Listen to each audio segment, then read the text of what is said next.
Welcome to this explainer. You know, the average person spends over 7 hours a day just consuming media. 7 hours.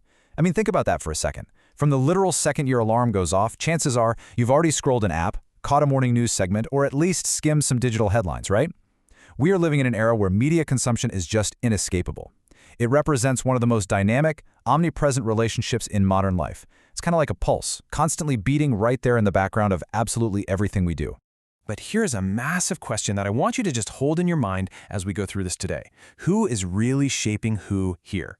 I mean, are you actively choosing the media you consume, or is the media actually choosing for you? We all love to think we have total autonomy over our choices, for sure. But this relationship, it's a continuous, deeply intertwined loop. So let's explore this loop together. Section 1. The media ecosystem. Mapping the modern communication landscape. Okay, let's dive into this. We aren't just talking about one single screen or some specific channel here. We're dealing with a vast, interconnected web. The relationship between this mass media ecosystem and society is, at its absolute core, symbiotic. And since we already know how symbiosis works, let's look at how it plays out in our daily digital lives. On one side, you have the media ecosystem, news, platforms, films, acting upon us, informing and entertaining us. But at the exact same time, society pushes right back. A viral trend started by just a few everyday users can suddenly dictate what a massive corporate network produces next month. It is a constant, back-and-forth exchange of influence. Section 2. Media's core societal roles. The invisible forces shaping our daily lives. So instead of just looking at this as a boring list of functions, think of these roles as a continuous life cycle that actually builds our reality. It kicks off with information dissemination, the basic facts and daily news we literally need to function. But then it quickly goes way deeper into socialization. Media models what's acceptable. It teaches us societal norms by showing us how other people interact. And over time, that scales right up to cultural transmission, preserving our traditions while actively shaping our modern collective identity. Wrap all of that up in entertainment just to keep us hooked, and boom, you have a force powerful enough to drive political influence, shape massive public opinions, and mobilize entire movements. Now, what's really wild about this duality is how it actually plays out in the real world. On the one hand, mass media has this incredible, almost magical ability to unify communities under shared cultural narratives. Think about millions of people collectively watching a moon landing or a huge global sporting event. It's powerful. But it holds an equally powerful ability to polarize society. Today, the algorithms running our specific platforms are actively accelerating this duality. By hyper-targeting content, the very tools that were designed to connect us can actually drive us deeply apart through selective framing. Section 3. Comparing the mediums. Different tools, different rules. Because you see, it's not just the message that matters. The tool itself actively shapes our perception. Let's pit two of the absolute biggest modern mediums against each other for a second.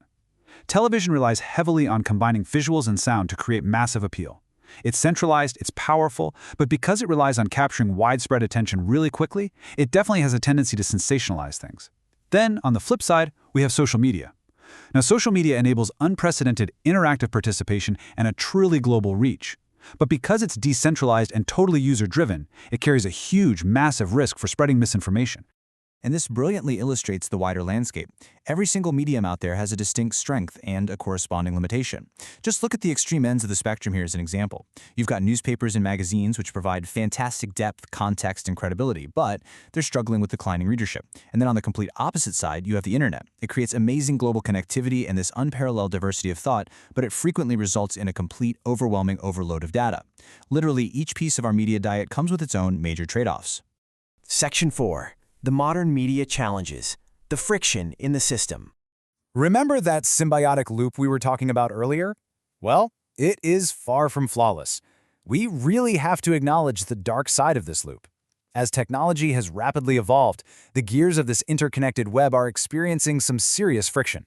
The very platforms that connect us are creating systemic, hard-to-solve hurdles. The source material outlines 4 major threats here. And the thing is, they don't just exist in a vacuum, they compound on one another. It all starts with algorithmic bias. The platforms learn what you like and just feed you more of it. That bias creates an echo chamber, essentially trapping you in a digital bubble where you only hear opinions you already agree with. And once you're isolated in that echo chamber, you become incredibly susceptible to misinformation, simply because there are no opposing viewpoints to fact-check it. Wrap all of that up in a thick layer of constant data surveillance, and you can clearly see how this domino effect fundamentally distorts democratic processes and really weakens public trust. Section 5. Mirror and molder. The ultimate power and responsibility of media. So the crucial point is captured absolutely perfectly in this quote from the source. Mass media is both a mirror and a molder of society. Just think about that for a second. It's a mirror because it reflects our collective realities, showing us exactly who we are at any given moment in time. But it is equally a molder, actively shaping our perceptions, shifting our values, and ultimately influencing our actions. Because it's both a mirror and a molder, we really have to recognize the delicate balancing act between these forces. The immense power of mass media lies in its ability to inform, entertain, and mobilize populations on a massive scale. But intertwined with all that power is a heavy, heavy responsibility. A responsibility to ensure truth, maintain balance, and champion inclusivity. When the power outweighs the responsibility, well, that's when we see the exact friction and challenges we were just talking about. Which brings us to our final thought for today. This symbiotic relationship relies just as much on society, which means it relies on you, as it does on the platforms themselves. So I'm going to leave you with this one question. If mass media is a mirror, what exactly is your personal feed reflecting about you? What values, what biases, what realities are being shown right back to you every single day? Evaluating your own media literacy is genuinely the first step in mastering this complex, totally fascinating loop. Thank you so much for joining me for this explainer. Keep asking questions, and I'll catch you next time.